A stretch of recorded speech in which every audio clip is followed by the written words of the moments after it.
Yeah, the camera will just catch it. Yeah.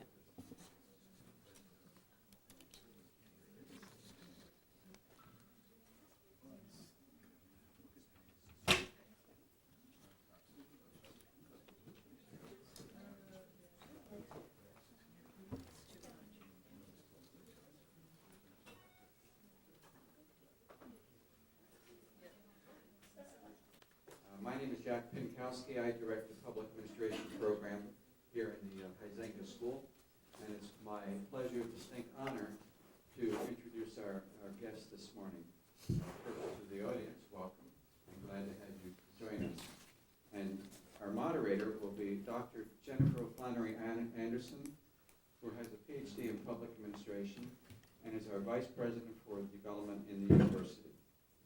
And our special speaker and honored guest is Napoleon Brandford III, the founder of Siebert, Brandford and Frank Schenck, one of the most substantial and largest financial firms on Wall Street, minority-owned firms on Wall Street. And my particular interest in his career is the fact that he graduated with a Master of Public Administration from the University of Southern California and started his career in municipal finance with Dade County Finance Office. And from that, he created this quite substantial firm dealing in municipal bonds and municipal finance. So without further introduction, I'll give you to Dr. Anderson.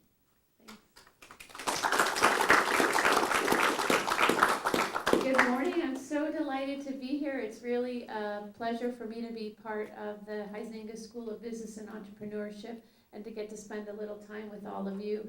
Just for fun facts, Dr. Pinkowski and I are longtime friends. We were actually classmates, if you can imagine, with book bags, both working on our PhDs a few years ago. Unfortunately, we just remembered how many years ago, and it's not a pretty number. So anyway, it's fun to be here and getting to work with him. And Napoleon, we're so delighted to have you. And I would be remiss if I didn't introduce all of you to Sharon Brandford, who is here as well this morning. We're honored to have you. Sharon is very special as that she's a Miami native and also has dual degrees in public health and law from the University of Southern California and UCLA, right? Public administration and law. So they must have interesting conversations at home for sure. My money's on Sharon, but we're here to talk to Napoleon. So I have lots of questions to ask, and as I've had a little chance to get to know you this morning, I've thought of even more things I wanted to ask you. But I think first, I think we're all interested to know a little bit about your background, why you chose the degrees you chose, and how you kind of made the leap from working for a municipality in public finance, what you learned there in going into the private sector. First of all, I'd like to thank everyone who convened this event for affording me the opportunity to spend time with young people and those who are interested in public administration. And then I must give a shout out to one of my former office mates. I think Mark Santa. Yeah. He's here. Wow. I haven't seen Mark in 25 years. That's the same. Has he changed? We share the same hairline. Yeah. Well, that one question could take up the next hour and a half. But I'll start. My interest, I've always had interest in public service.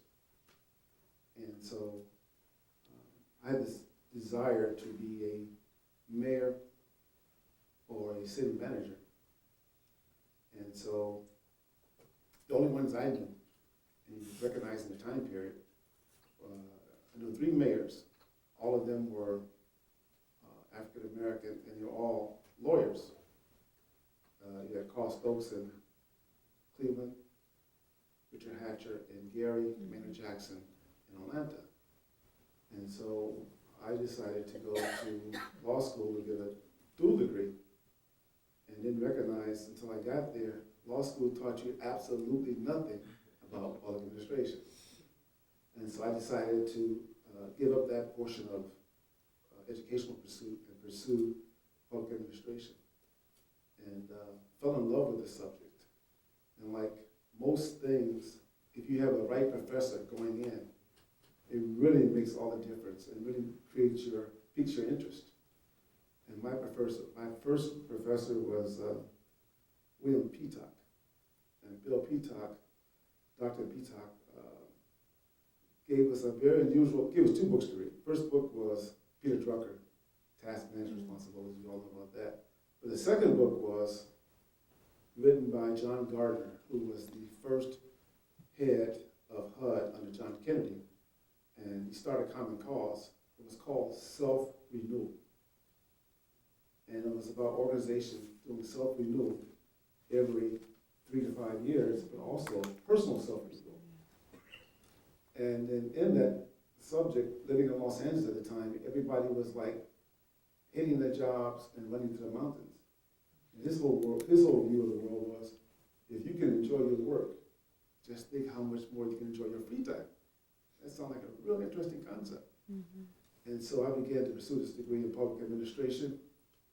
And they had a unique program. They had the ability to specialize in the administration of local government. And in that, you had to take 3 courses from acting mayors or city managers who are currently in the profession. And my first one I took from Mayor Wes Ullman. He was the youngest mayor in the history of Seattle. He virtually saved the city of Seattle and turned it around. And he taught this intensive course, which was 8 8-hour classes. And then Doug Ayers, and who was from city manager of Inglewood, and then Richard Malcolm, who started the city of Simi Valley. Mm-hmm. And it was very interesting with different personalities, and so I got really, really interested. And then I had one course in which I had to pick a particular government to study. And I studied metropolitan Dade County. And I spent a whole semester studying Dade County, and Dade County, back in those days, and we're talking like between 75 and 78, was the most unique county government, the most unique local government in the country.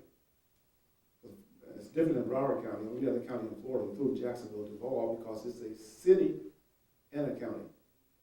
It's a county to 29 cities, probably more cities now, and then to as a city services to unincorporated area, which made it very, very unique. And it was the second largest at the time county manager form of government. And so I got hired in an intern program. And I was on a fast track to be in management at Pacific Telephone. But I had advice growing up that if you want to be successful, you need to work in the public sector, because you need to understand how government operates if you're going to be successful in it. And so I took a job. I was making $18,000 at that time. I took a job for $12,000, and no guarantee, but the opportunity to be, in theory, the county manager.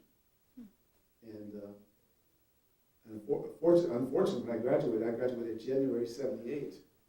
Well, June 6, 78, one of the most significant events happened in local government history. The passage of Proposition 13, which was a tax rollback in California, which started a trend of reducing revenue to local government. And I thought I escaped it, because in July of that year, I moved to Dade County. Well, at the end of that 1 year, Harry Wilson, the local tax guy down in Dade County, put a ballot measure in Dade County to cut taxes by 50%. But he made a mistake in the decimal point in the millage rate, is to cut taxes by 99.5%. He goes to the Florida Supreme Court to try to get them to put it on the ballot as he intended, rather than the way it was worded. Florida Supreme Court said, no, it must vote on it as worded. And so 43% of the people voted to get rid of government. You can imagine that. No government at all. And so I was saying, this is the wrong profession. But I was blessed, because the guy that was doing the bond work in Dade County, Mike, I can't remember Mike's last name, but anyway, Mike went to work for the Auditor General's office. And the finance director said, you've been through the intern program, and you could step in this position. And the county hadn't done much capital expansion at that time, maybe $200 million, you know, with 4 or 5 year period. The county exploded. We did like 37 bond issues in 48 months.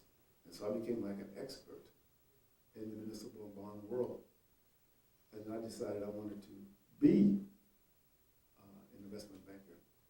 And I can go into that a bit more if you want me to, or is it up to you? We'll come back to that. I think that's a good Second. segue. So what were some of the lessons that you learned about the bond market while you were finance director that you're still using today? Well, a couple of things. First of all, I'm being an administrator. I had a very unique boss that hired me at the time. He gave me some good advice about working in the public sector. First thing he said was, there's a difference between the real world and government. I agree. 2, don't expect anybody to pat you on the back and tell you you've done a good job. 3, don't sign your name to anything other than your paycheck. And 4, if I want your opinion, I'll give it to you. First day on the job, first 5 minutes. So that sort of set a tone on how you approach working in government. And what was it? Well, some of the lessons that about bond finance or being the finance director that you use today. Yeah, and in the world of bond finance, it was very interesting because you had to deal, and it's one of the questions going to come up, is how do you maintain your financial stability, and how is that related to the rating agencies, and so on and so forth. And so when I was in Dade County, we were under siege because we had the outbreak of the cocaine cowboys. You were right in the middle of it. Then we had the flotilla from Cuba, and then we had the McDuffie riots. All of that happened like within a 4 or 5 year period. So how do you put together a strategy to convince people that this is a good community? And so we worked with the private sector. We worked with, I think his name was Jan Lichis at Florida National Bank. He was an economist. And so he would talk about the economy of Miami and or metropolitan Dade County. And we took some of the negatives, which was all the drug money that was involved in coming to Miami. And we said, well, the bad part of it is the crime, but the good part is that we have a big cash economy. And one of the statistics that we used was that there was more money on Federal Reserve in the Miami Federal Reserve Bank than all the other Federal Reserve banks in the country, including New York. And so that showed that there was a great economic base here in South Florida. And so we turned that into our advantage. And so we were always able to maintain at least the A1, A+ rating, which was viewed by the investment community as very positive. And so I would always take that approach, working with other governments around the country. Whatever your worst problems are, get that out first before you get into the financial ratios, because these rating analysts, they want to hear your problems first. And if you tell them all the good stuff, they're not really listening. So, okay, now when are you going to tell me about your unemployment? When are you going to tell me about your inability to meet those social service needs? See, you addressed that up front. It really helped. And one of my greatest examples was when Harold Washington became mayor of Chicago. We took the approach that we used in Dade County, and we were able to get the city of Chicago an A rating for the first time in almost 20 years. After following Jane Byrne and the deficit budget and all that, but I took that Miami experience and used it in Chicago, and then I used it everywhere actually. Interesting. So that was very interesting. Talk a little bit about today, I think, with the bond rating agencies and the influence that they're having on the public sector projects, and what are some shifts or changes you've seen since you first started? Well, one of the things that has happened is that the rating agencies are always late to the party. And so we as investment bankers and then the people who buy the bonds, we actually do not rely on rating agencies at all. Each one of these big institutions, like it's the Franklin Fund or Lowe's or CNA or Travelers, they all have their own research departments. And it really started with, they missed New York City, when they went into bankruptcy in the early 70s. The big one they missed was Washington Public Power, called Wolves, the big default in the 80s. And so we do not rely on the rating agencies now. Unfortunately, you have to pay them, and you have to use them. They charge an arm and a leg, but what we do is we make particular presentations to all of these people. We hold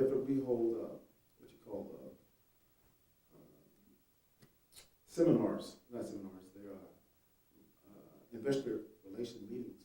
We have the clients come and sit down, either on one-on-one sessions or with a group of investors like in New York or Boston or Hartford or San Francisco, so that they can really understand the creditworthiness of each one of these entities. And the rating agencies, like I said, they're usually slow to the party. So, it's funny because we've been talking about the economic upturn in our economy. I was listening to the radio this morning, home sales are up, but not for low-priced homes, more expensive homes. But we had a dip in the stock market yesterday, a big one. So what do you think we might see going forward? What are some of the good things that might be coming, and what are some of the things we really need to be watching? Well, from my perspective, and I was looking at this the other day, again, I think we get over-infatuated with the Dow. And got a little sheet here. The Dow since 1970 is not the Dow of today. The Dow in 1970, we had probably 27 of the 30 companies were industrial companies, big on manufacturing. General Motors, Goodyear, John Manville, Owens, Standard Oil, people like that. Well, today all that's changed. I mean, you got people like Goldman Sachs, Disney, the Disney Company, American Express, you got financial services, you got drug companies, you got Walmart, you got Home Depot. So the comparison, I don't think is really that good of a comparison. And I think that's one of the challenges that we have as an economy. All of our manufacturing virtually has left the country. Whether it's drug manufacturing or Walmart or all of this, I mean, that's the problem we have, I think, with the divide now between the 99%ers and the 1%ers. Middle class that I grew up, or my parents grew up in, our parents grew up in, the ability to work and move up in a big corporation, those days are gone. And so now you got to really be in the tech world, or the financial services, or the legal profession, or something like that to really, I think, be successful. So, when we look at the next few years, the growth will be in businesses that are financial sector, not manufacturing. So what are the things we need to watch for? Are we going to see some rapid growth in things that might not be actually accurate? What will the bond companies be looking at, the bond finance companies be looking at with regard to municipalities? Well, first thing the bond companies are looking at is, in 2008, there was a major shift in our economy. All the power left New York and went to Washington, D.C. And so now, if you're going to be successful in business, you have to be able to interact with the federal government and local government. And that's why I think the master's degree in public administration is way more valuable than a master's in business administration, because you have to deal with government now. Dodd-Frank and the Volcker Rule has put a real stranglehold on Wall Street's ability to do anything other than traditional financing. And so to maneuver through that process, you've got to understand how government operates. And that's why I think that master's in public administration is absolutely critical for our society.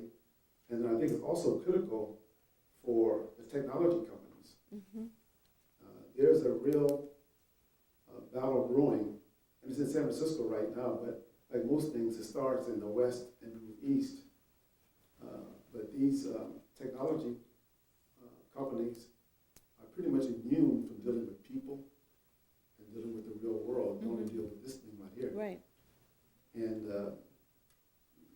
most of them work in Silicon Valley, but they moved to the city, San Francisco, and now they move to people's neighborhoods, they change the neighborhoods, and they use these big, gigantic buses that are luxury buses. They use the same stops as, say, the, you know, in Dade County is the Metro bus. Mm-hmm. I'm not sure if it is in Broward, probably the same thing. And so people are now cutting tires, they're breaking them, and it's really creating a real friction in the country. And it's because they have no connection with government, and they have to have that connection. So they're going to start to focus in on how to get back, and not just take and not be immune from dealing with people. I think that's really insightful. You're exactly right. Okay, let's switch gears a little bit.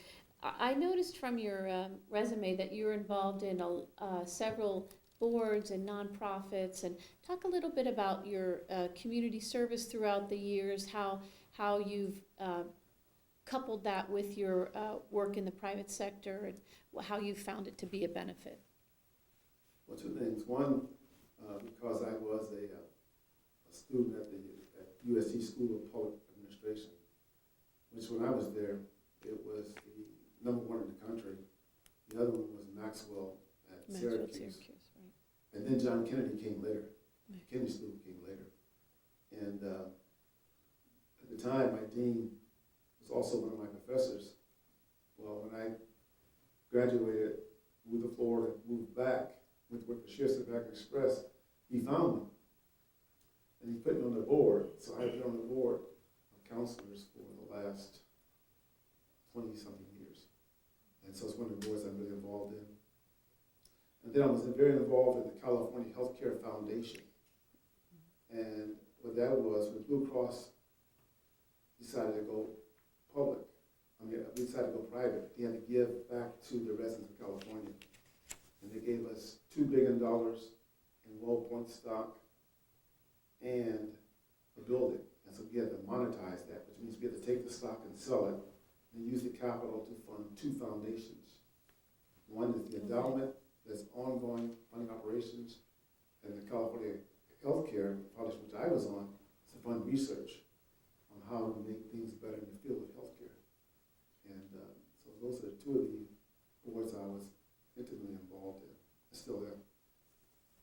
Oh, those are really, really interesting. We have a similar situation. Well, we have big public healthcare systems in South Florida, 2 in Broward and 1 in Miami-Dade. There was another one in Miami-Dade.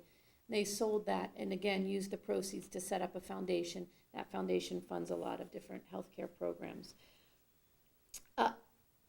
Talk a little bit about what it was like to establish your own firm. First you were in the public sector, then you went to work for a private company, and then you embarked on establishing your own firm.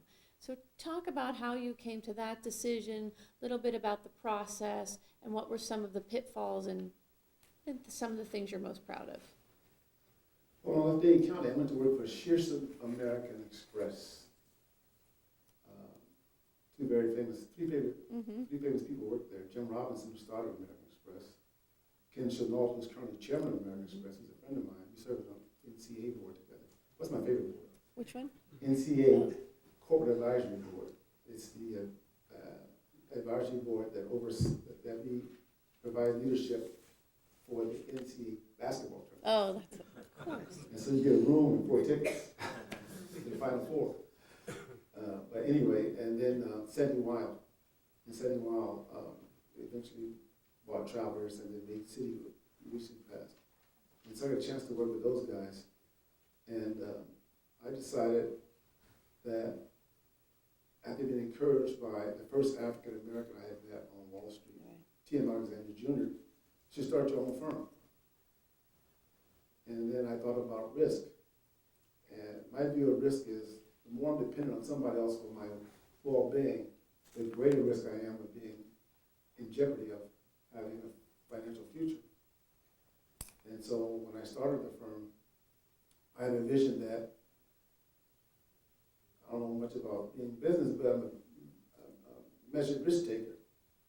And so what I said was, if you're going to start a firm, it needs to be nationwide.